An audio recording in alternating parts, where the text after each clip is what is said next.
Presiden Joko Widodo menggelar acara buka bersama atau bukber Kabinet Indonesia Maju pada Kamis 28 Maret sore. Dalam acara tersebut, Jokowi duduk satu meja dengan Presiden terpilih Prabowo Subianto. Namun dua menteri PDIP terpantau tak menghadiri acara bukber Jokowi. Dikutip dari Kompas.com, acara bukber tersebut dimulai sekira pukul 17 waktu Indonesia Barat. Saat acara dimulai, Wakil Presiden Ma'ruf Amin memberikan tausiah soal hikmah puasa Ramadan. Mendengar tausiah tersebut, para menteri dari Kabinet Jokowi pun mendengarkan dengan seksama.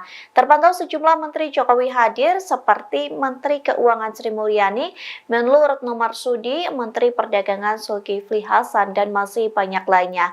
Sayangnya dua menteri dari PDIP tak menghadiri undangan buka bersama dari Jokowi.